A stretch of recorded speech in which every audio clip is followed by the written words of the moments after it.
Good evening to you. Good evening. Today we are addressing the topic of why has self-dislike and dyspathy increased in kids?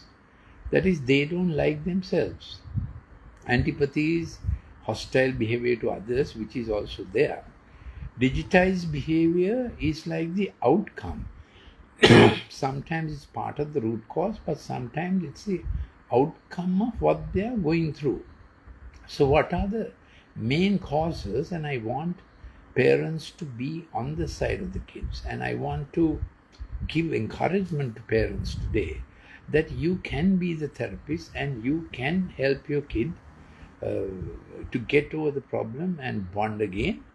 And this is my plea that parents can do it. And this is a very short clip.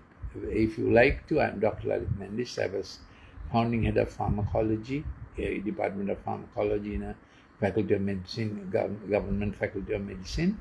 So if you want more details, please send me a WhatsApp to 074 211 5011.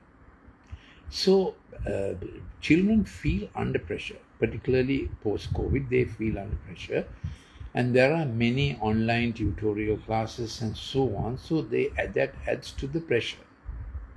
More they are on the pixel screen, more the pressure builds up on the child in the inside for performance. And then they make it worse, of course, by going on digital games and multitasking and multi-screen and doing all kinds of things, Snapchat and everything else while on studies. So in a given hour or given 30 minutes, they put a lot of pressure inside them by trying to do a lot of things besides doing the studies. Then message can get the children can get the message from parents. Did you do your homework? Did you miss your class?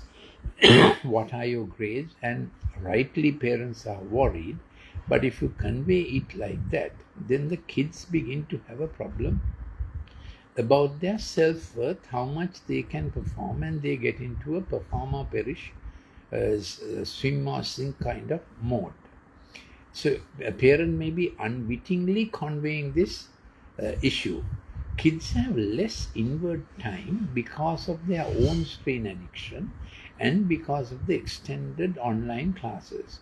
So that sense of the kid speaking to himself, thinking for himself, and activating his empathic executive decision-making process, even for studying, initiate, navigate, successful end conclusion, well done, reward motive, which is called top-down regulation, beginning in our prefrontal cortex on the dorsolateral side, goes away and the kid feels pressurized, and the last hour's pressure drives him to the next one.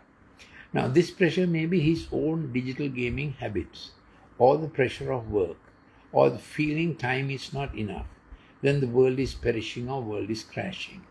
And more the parents discuss these topics in front of the kids, they feel stress and they feel time has accelerated unfairly.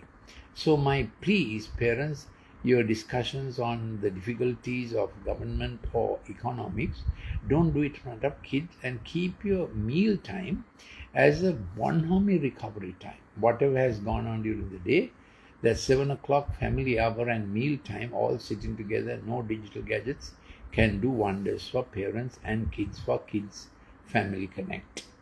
As I said, this is a very short clip. To get more details and specifics, please send a WhatsApp to 074 211 5011. I am Dr. Lalith Mendis. I have done many seminars on this topic.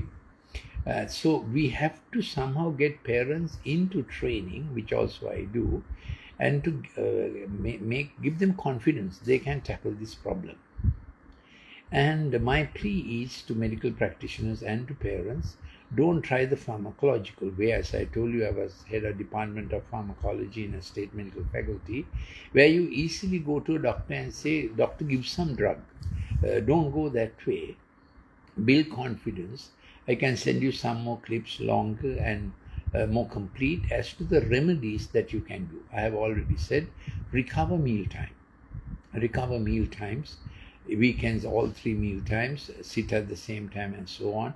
recover morning wake up by 5:30 in the morning so that bio clocks click on properly, and then after 6 p.m.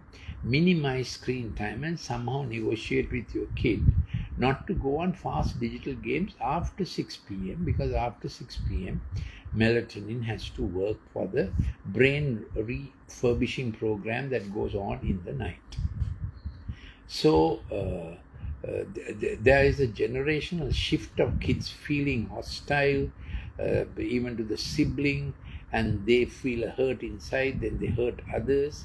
Their words are sometimes nasty, like sharp words, sharp teeth kind of thing.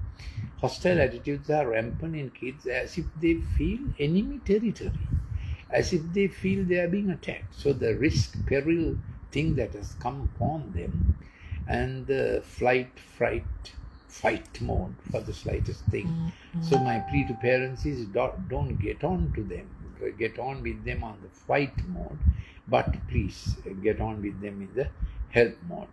So parents, please build up good hope, because they hear all around them news reports that it's crashing, economy is crashing, no hope. So you have to continually build up hope, and you can. So don't show any dyspathy towards your kids even when they are becoming very difficult. Somehow hold on, get some counseling, and you can certainly connect with some of my talks. I can send some more clips that are more detailed. So empathy is the motivation for a kid for good executive decision-making processes regarding his studies, regarding his work, regarding his future. This is called top-down regulation. But when they are digitized, neglected, self-hate, operate, all kinds of slights, insults, hurts working inside them, the pressure, the stress, they shift to bottom-up regulation, which goes through the amygdala, hippocampus, and hypothalamus. And then they are always living in the last hour, pushing them forward. Or if they're into a lot of digital gaming, last night, whole night up, or some part of the night up, their sleep pattern has got disturbed. So we can recover all this. So today I have not spoken much about recovery. I have spoken mostly about the problem, but I have already told you recover the meal time, get a timetable going, reduce intense digital activity after 6 p.m., reduce LED lights here and there, get the kids to do some kind of sunset hours, some kind of exercise, playing little cricket, hit the ball on a wall and catch, kind of take aim kind of thing. So many things that can be done. So I hope I'm giving you hope that parents can tackle this problem and not to go on an endless cycle of psychiatric consultation and changing drugs and so on. That's not the way to recover from this problem. And then some of them get into self-harm because they cut themselves and they feel endorphins coming on. That's a medical phenomenon, and they feel cool, which is not a good place to be. So if they're absenting themselves from main meals and all the time in the room and reacting to the slightest thing, those are, what shall I say, signs that the kid needs help. So please, if you need any kind of help, please send me WhatsApp stating your problem.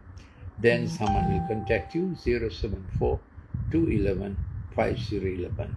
So we work with the Good Shepherd who has a good plan for you and your kid. So though we walk through the valley of fear, trouble, difficulties, there would be a path that is right for you and for your kid. So we will trust the Good Shepherd also in all this. So send me a WhatsApp to 074 211 5011 so that I can send you a more detailed clip on how to address the problem. Thank you for listening.